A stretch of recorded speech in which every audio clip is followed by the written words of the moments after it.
What's up, honey? Hey, how you doing? I'm good. My feet hurt. It's been a long day. It has been a day. Yeah, it's been a long day today.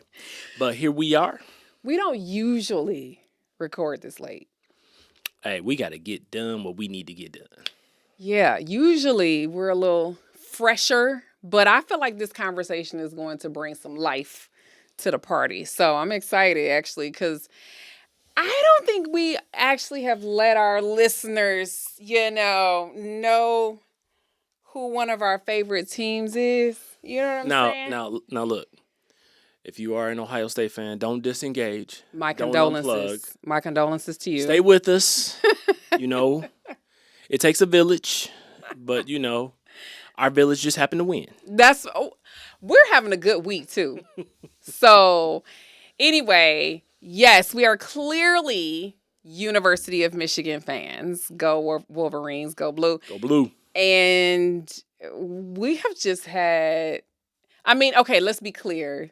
This football season has not been It wasn't the best until Saturday. it hasn't been amazing until Saturday, which Yes. was the game against Ohio State. So, That was the game, and yeah. yeah. But seriously, if you are listening and you are an Ohio State fan, we love you. Keep coming back. Keep coming back. Keep listening. This is only 1 week. You guys will get us. Yeah. But I have to be honest. Before these past few seasons, it was lopsided. Yeah. Ohio State was beating Michigan for Yep. a considerably long time. It was like, Mhm. I think it was double-digit years Yeah. that they had won consecutively. So we are due. And Michigan had an amazing last season, like just perfection on every level. And so I already hear the naysayers that we cheated. But you know what? Nobody's coming back and get that natty. no, they're not coming back and getting that trophy. So, but anyway, the reason we bring all this up is because on several occasions over in the week leading up to this game, somebody asked me, "Are you betting on the game? Like who you betting on?" I'm like, Right. "What?" Like, no. It's kind of like you of all people to ask that question. I know that's not you, not me. No. Maybe. So would you have bet on the game? I mean, I probably would have because I would have bet Michigan to win. So it's interesting because I didn't even want to watch the game. Like usually I'm a watch the Michigan game, the Michigan Ohio State game. It was only 1 year we were actually out of town and we didn't actually see the game. Nope. We were out of town. We were on vacation. Yeah. We saw some of the game. We did? I'm pretty sure I was able to We were traveling back. I think we were traveling back. Maybe we got back in time to actually see the game, see part of I it. can't recall, but I saw part of that game. Yeah, well, we don't miss this game. Yeah. Typically, and I just couldn't stomach it because Michigan hasn't been playing an amazing season at all compared to last year, and so I'm not a fair weather fan. Yeah, you got to ride the But I got to highs and the manage my lows. expectations Yes. and my emotions around this game. I think that's what you tell me most of the time is like, you need to just chill out, calm down. I You get used to be a excited. hothead about these games. Yeah, I've definitely matured in my older age, I guess. And you also prefer college ball. Yeah, these guys are playing for something. You don't. I mean, there was a melee in the pros this weekend, but it was off of a dirty shot. So that's different. But there's usually no melees. Those guys are professionals. Yeah. They're friends off season, some of the guys, and so. But I think the importance of us starting this conversation like this is we realize that gambling and betting is a huge industry. And Yep. I heard about a guy who actually bet on Michigan and he had some sort of parlay, but he bet like $210 and he won $65,000. That's crazy. I would never have thought you could flip 210 and get five figures like that. Like multiple Look, five let's figures. just like be that. clear though. Let's just be clear as we had this conversation. We are not condoning that you go and turn gambling into something that you try to make your financial success and freedom from. this is not where we're going. Caution, caution, warning. This is the warning Right. label right here. Right. We're talking about betting, gambling, and really other risky behaviors that people will find themselves in. They'll find themselves in Yeah. because they're trying to, get rich quick, or they're trying to find that, that quick money, I almost said scam, but, quick money scheme that, has a rapid return. And, I remember someone said, guaranteed results or guaranteed returns from an investment. And I was talking to some financial planners. They were like, oh, nope, up, alert, alert, alert. You can't guarantee a Flag, single flag. thing. Yeah, you cannot guarantee any rate of return on any investment. Mm-hmm. So, okay. And some might say that gambling or betting, I should say betting specifically on college teams, you can actually feel like you're taking a calculated risk. Because this is the key, right? Is it a calculated risk? And people might see being able to look at records and scores and all the things to just, who's going to win, right? And I just disagree entirely.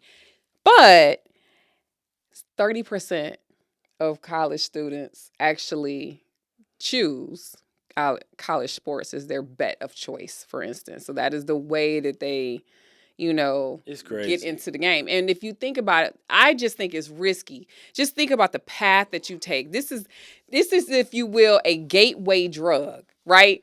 That's a College good way to put it. sports betting is a gateway to other risky behaviors with your money. Yes. And what I'm realizing, I did not know it was such big business. I had to go look it up because I like the numbers.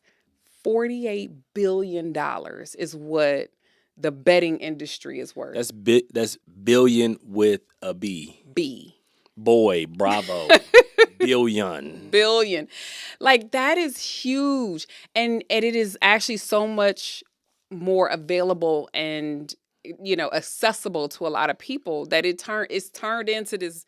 I think it's just a giant. Well, I think sports betting and sports book and online gambling and betting is something that has been legalized in so many states now. Yeah. And so you can do all of these things, or you go to Vegas, they have sports books that are huge where you can go. People spend all day in there looking at the stats and the numbers and race, all kinds of stuff that they are betting on sports wise.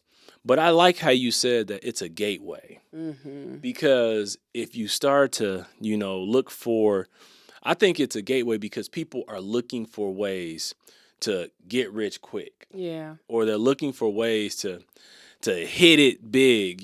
That's why people get into the lottery and things like that. And here's what's crazy. I saw this video earlier today, on TikTok or something. You're a TikToker. I'm a TikToker. And they said, what if you bought a $5 cup of Starbucks, or if you bought a $5 share in Starbucks, bought $5 worth of Starbucks stock.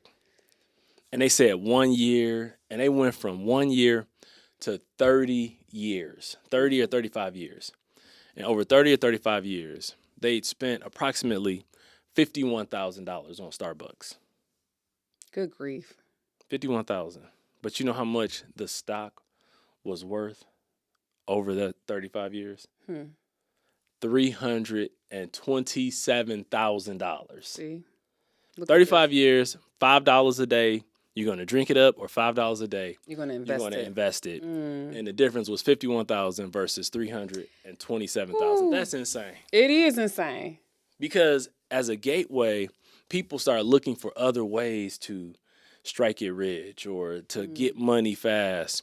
And look, we're of the slow and steady camp.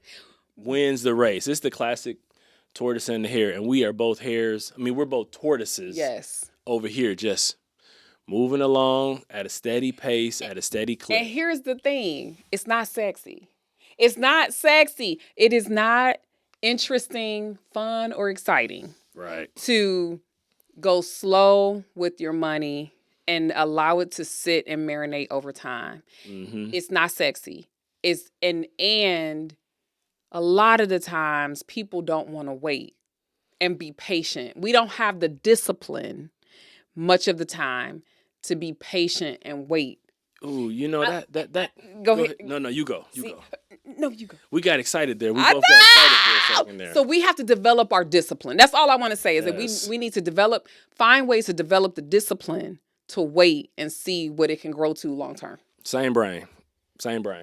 Yeah. Because when you said that, discipline stood out to me. I always talk about having a plan, progress over perfection.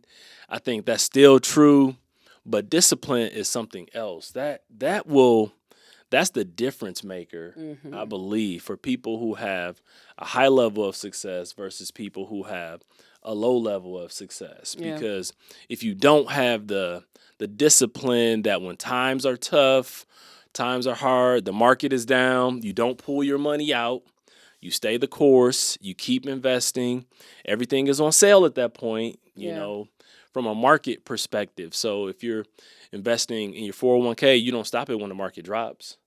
If you're investing in other mutual funds or a Roth IRA, you don't stop investing when the market goes down. You continue to invest. Now, I will say that as you age and you get older and you get closer to retirement, you shift your strategies. But, when you think about risky behaviors, I could see people, saying, well, Bitcoin has gone up over time. And, but Bitcoin goes up, it goes down, it goes up, it goes down. And even, I guess, if you were an investor in that, you still have to stay the course because you can't pull out because you have to have some level of discipline. Not that I'm telling people to go and invest in Bitcoin, but it's an example. Yeah, it's an example. It may be for somebody. And I think, so I think it's good for us to talk about some best practices around how not to find yourself in a gambling situation. Because I'm just going to put a blanket term, for gamble as taking an uncalculated risk. It doesn't mean we're not just talking about gambling, at the casino, for instance, or gambling, as you're betting on sports or you know what I mean? But just a broader context of taking an uncalculated risk. Right. So how can we reduce that? The first thing that I'm going to say is talk to a professional in your investing strategy. Get more than one opinion about what you're going to do with your dollars, right? So if you are coupled up, we are not about to put some money in a situation that we don't agree upon, right? That's a big deal for us. And that's taking a risk. Like, I'm not going to invest in something and not tell you. That doesn't make any sense. Even if it's $100. That would be deceitful. Right. And it's a risk, one, to our relationship. Yes. But also, I don't have that accountability with someone about what it is that I'm doing. And so I think, how you reduce risk is to talk to a professional and get their expert opinion on what it is that you're looking to do. And if you can't do that, I would wonder if it is a risk worth taking.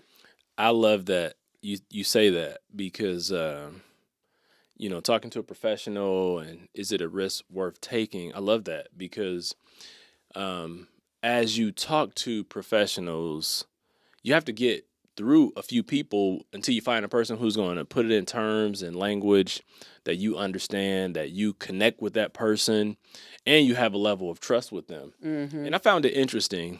We were on vacation, and I was out driving around with one of our daughters, and we were talking about a few things. We were talking about wills and trusts, and it's funny the conversation. You got this 21-year-old right talking about wills and trusts, babe. Because it had come up in conversation when we were having dinner one night with some other friends, and turns out they didn't have a trust, and I was like, look, you gotta stop buying stuff and spend that money to get a trust. Yeah. And so this is like the next day, and our daughter and I, we were out and we were talking. We were like talking about wills and trusts, and then we started talking about investing and giving people advice, and I started talking about insurance, and this is a conversation that we're just having. We have these conversations normally, which is kind of That's crazy. because you like talking about money And it's good, but Yeah, because I I think want you're a them to. different kind of cat, I okay? want them to understand. Yes, And I but was you will talk saying about money with anybody. that's true. That's true. And But it's funny because I don't talk about money with anybody. well, that's because they have to pay you to talk about They money. do. Come on now, pay me. So, Anyway, go ahead. but we were talking about a lot of different topics financially related. Hmm. And part of it is important for me to know that they have an understanding of these different things. And I thought it was funny. Our daughter said, "Man, you have to think about a lot of things." Hmm. And I said, "Yes, we do, because you can't be ignorant and make Hmm. these types of decisions." Yeah. And she said, "Well, how did you learn all of this?" I said, "Well, we had to seek out the knowledge." And I think that's why it's so important when you talk about talking to a financial professional. There are multiple professionals that you may need to talk to: Hmm. a financial planner, uh, a lawyer, an accountant, Insurance agent. insurance person. There's a number of people that you have to talk to, and you really have to ask questions so that you fully understand what's going on. Like, I think one of the ways we can do disservice, and this is almost taking, it's a, I don't know if it's a calculated, uncalculated risk, where you just give your money to someone and say, "Hey, just invest it." Mm. That's a calculated risk, but it's an uncalculated risk too, because you need to have some level of understanding what your money is going to be invested in. So here's case in point. I started a SEP IRA some years back. As a self-employed person, you can Hmm. get a self-employed account basically that has tax advantages. And so because I don't have access to a 401k for myself. Um, and so I can put dollars into this SEP IRA. So I worked with a professional, set the account up, all the Yep. things, and I can transfer dollars in there whenever I want to, up to a certain amount on an annual basis. The first year I did this, and I'm not going to say this was the only time, I'll be very honest because you have to be diligent here. But the first time that I transferred dollars in, I thought that it was invested when I transferred it in. It just No, no, no, no. it just transferred into a holding account, which Right. It doesn't was just make cash holding. it doesn't make any money in there Yep. because it's not actually invested. I actually have to do a trade from when I do a transfer. I have to make sure the money is there. Then I have to do a trade in order to activate. You have to Essentially, allocate. yeah. You have to allocate those funds And to I where you want them to be invested. And so here is why this is important. It's because typically both transactions don't happen on the same day. Right. You're not going to automatically transfer and get the money in there on the same day. So if someone doesn't teach you this, you're missing out on return dollars. And People so can put money in and think it's invested, and it's just sitting there in and a cash account, not even gaining, inflationary interest. nothing. So for at least 30 days, the money was sitting there doing nothing. And so when you think about all of these things put together, there's a lot to know. And so I don't my biggest thing is don't invest in something you don't understand, and also understand how to make sure that you're Right. investing, right? That is important. The other thing I think about, reducing the risk when it and as we're terming gambling, like these uncalculated risks, man, like take the emotions out of it, like that. And that's hard. I think that's a hard thing to do. And this is why gambling in its natural state, when we're talking about putting money on something at, thinking that you're going to get this big return when someone wins. Right. If you're winning the pot, you're winning the what do you call it, the poker game, you're winning whatever it is you playing, Kitty. the kitty, getting the kitty, right? Like you're you are emotional. There's some emotion Yeah. tied to this whole situation, and we can't be I think emotional. I think it's actually a chemical that's released. Like, It's dopamine. dopamine. Yeah, See? dopamine, Same brain. yeah, in your head, because it's like a pleasure center. Yeah. Because it's the excitement, and it's not just like, the, like we talking about the traditional form of gambling, but risk taking. There's something that I think people say it's exciting It's a about it. rush. Yeah, because of the potential. Yeah. And I think too many times people don't look at the downside of things when they're in that moment. They're just caught up. And the downside to risky behavior is, you can compromise your relationship, or, Mhm. you can lose money and, not be able to recoup it. And that could be money for retirement. It could be money for, short-term savings, of something that you're trying to purchase. It could have a lot of negative detriments, but people don't always take that time to register, well, okay, what is the upside to this? What's the downside to this? Because as long-term investors, we know there is no 7-year period in the history of the stock market where the market hasn't yielded a return. Mm-hmm. And so we know that by investing and doing that long term, there's going to be highs, there's going to be lows, but the average over time is going to produce a positive outcome and result. That's why we are consistent long term investors. Yeah, and I would say a major downfall or potential negative result of any type of gambling is simply the addictive nature of it, Mm-hmm. right? If you're seeking the dopamine levels, if you're seeking the rush versus what you really need to be seeking, which is increasing assets overall over time that are consistent and solid, that won't disappear in a moment's notice. That's for real. Let's be honest. Let's But be honest. The people who do this and have success, they are pros. The average person, I'm saying, like, the average person out there who thinks that, oh, I'm gonna do this, I'm gonna hit it big, they are not going to hit it do big. you think that gamblers can be pros? Well, what I'm Because saying, Vegas was not built on winners. that's true. That's true.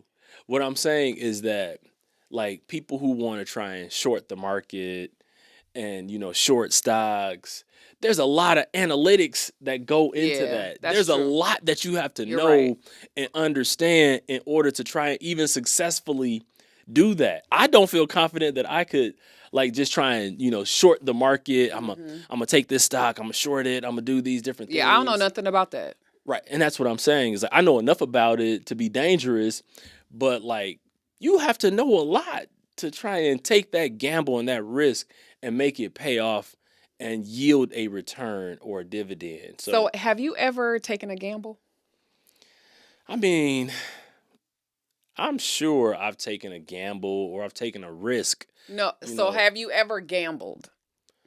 well, I play, Super Bowl squares every Super Bowl, so that's a Okay. form of gambling, Yeah. but it's And it's $10, it's $10 in the kitty.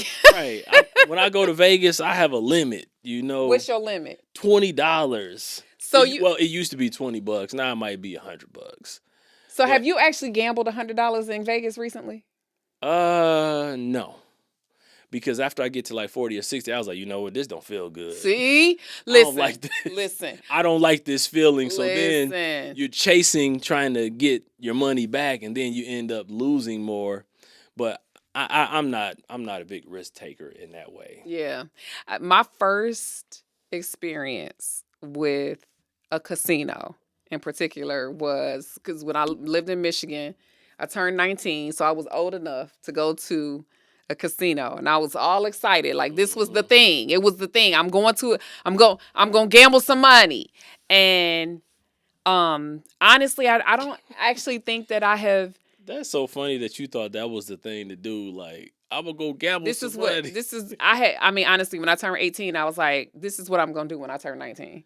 I don't even know why, but I was excited because it was a coming of age. Like you do Yeah. the thing you could do at the age you can do it at. So when you are 21, you go buy the alcohol. You know what I'm saying? When you're 16, you go get your license. People want the thing that they can't have. But then when I got it, when I was able to go and gamble, so I'm cheap. Listen, this is I don't gamble for the simple reason that I am not taking these uncalculated risks. Period. Hands. I don't want to lose my money. But I took $20 and I went to the casino. And I was like, oh, I'm gonna see what I can get, right. And then I lost some of it, and then I gained it back, and I was like, you know what? This emotional roller coaster I can't handle. So I walked out How of there with my little how $20. long were you even able to play at the I have no casino? idea. I $20 have at the no idea casino is not gonna get you because far. I couldn't even drink. So how long was I there? I have no idea. You asked me if I've gambled. I think when I went to Vegas, I might have put $100 in a particular slot machine that I like to play. But I decided this is for entertainment. So it We went wasn't to Vegas a couple years ago, and you sat there and did something. right. And I was like, this is for entertainment because I Yeah. like the machine. It's almost like to me, it's a game because it was a machine that did all these different things. And I think I wound up, breaking even, but it's like you sit there and you play and it's entertainment. But in my mind, I had to say this is for entertainment. I'm not sitting here gambling because I'm not expecting to win a big pot or anything like that. That would have been great if it happened, but I didn't go in thinking that Yeah. okay, I'm going to take this uncalculated risk and try and see how much I can win. I was like, you know what? We're in Vegas. I'm not a gambler, but I'm going to see what the hubbub is about and see if there's enjoyment here. And it was just kind of fun sitting there doing it, but I have control. I don't have, I'm not seeking that pleasure center. And it's a whole different thing when other people, they will Mhm. sit there all day and just play. And I know we keep going back to like the traditional, conventional definition of gamble, but I just believe people take these risks all the time. Not having a trust in place when you have a family, wife, husband, children, I think that is a risk. That's a gamble. Hmm. Because if something happens and you don't have things in place, you can end up paying in the So end. like not having life insurance is Not a having life gamble. insurance is a gamble. Not having a will and a trust is a gamble because then you pay probate, on estate, and not all facets of the estate go through probate, but some things pass directly. But people don't What know else is all a of those gamble? things. What else is a gamble in your finances? Oh, you said fine. I was about to say some things, but you said in your In your finances. finances. I think just getting your paycheck and not having a plan and expecting to be successful is a gamble. That's a gamble. So wait, Not having a budget is a gamble because yeah. at the end of, I'm not even going to say 2 weeks, at the end of the weekend, after you've gotten paid, It is a gamble. and people who don't have a budget, they usually find themselves in a deficit. Okay, so I was looking up the definition of gamble, and it says take risky action in the hope of a desired result. So essentially, it's still uncalculated risk, right? But I appreciate that you said that because I'm the budgeter in the house. We talk about the Wait, budget wait, wait, wait, together. wait. Hold on. We are budgeters. You do the budget. No, no, no. See, you didn't let me Okay, I'm explain. Let sorry. let a sister I'm explain. sorry. I'm sorry. I I retract that create statement. create the budget, right? So that's what I mean. I'm the budgeter. I'm the person who does the creation of it and does the first pass, and then we talk about it together. Right. Then you And bring it to the executives with the executive summary, and I review it. you can call it what you want, okay? I'm the CFO up in this piece, okay? And so we work as a team, but I have Yes. a role and you have a role. Absolutely. There doesn't need to be two people. Oh, how much is this? How much is this? You know, your eyes will glass over because you are not Yeah. interested in all of those little details. So Two anyway, two CFOs is not required. Nobody has two CFOs. exactly. So anyway, the point is, if I have gone a full weekend without having done the budget for that particular moment, so You feel out of control. I feel out of control. So like 3 days without knowing what our money is supposed to be doing and that we're on track and that this Hmm. dining out is paid for or whatever. Not to say that we don't go over budget on stuff, but it's like I need to know what my boundaries and limits are so that I can actually enjoy and relax. And it's a so it is a gamble, meaning I'm taking a risk that I'm going to spend money Right. that I would need it to go somewhere else, or I want it to go somewhere else. And so I think we have to look at how risky is our behavior in this moment, and where can we find some accountability, and how do we reduce our emotional attachment to Ooh. what it is that we're trying to do. Because if we're quick and hasty, we're going to have regret, and you don't want to live like that 52 weeks out of the Hmm. year, You were period. you were talking, and it just popped in my mind. Like, you know, people can be risky when they have separate accounts too, Yeah, that's true. because there's no check. What you're talking about Checks right and now is balances. checks and balances, Yeah. and if there's no checks and balances, no accountability, oh man, risky behavior can go rampant because you don't have anyone to help rein you in. Mm. And I know everybody doesn't like to have combined accounts if you're in a couple relationship. And I mean, if we weren't married, we wouldn't have combined accounts. But Mm-hmm. as a married couple, we started out with combined accounts, and it has definitely worked for us. And I think that there needs to be some accountability. Like, even if you have separate accounts, you should have some transparency Mm-hmm. in, looking at each other's accounts to see where the money is going, even if they're not combined. Yeah. Because typically people will have a combined account and they will have separate accounts as well. But I think there's some transparency that needs to occur if you have that set up, because then that's where that accountability comes from. Because if you see your significant other that's they're spending in a way that is detrimental to this, you want to be able to intervene and say something about that. So, Yeah, I think that's important when we're talking about couples, because I think we like to believe we're more mature, more adult, like we can figure this out hmm with or without a partner. And I'm grown. I don't need to talk to them. I mean, this it's is my money. oh, come on. And I think we need to self-assess, right? Is what I'm doing risky behavior? Right.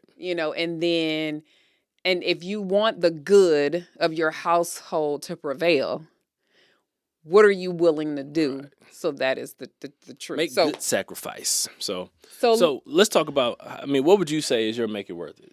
um probably, I'm glad we expanded the definition of what a gamble is, or gambling, that it's not just the traditional thought process, that it does expand to other things. And I think what I probably just said is just really think about, is what you're doing right now, this particular thing you're trying to accomplish or purchase or spend or Hmm. gamble or risk, not only is it worth it, but is it risky? Like, that could be a question to ask yourself. And I think that will help ground you and say, okay, one, either I need to talk to a professional or my partner, or I need to kind of slow down a little bit and let the emotions subside. So is it worth it, and is it risky? That's good. That's a good. What about you?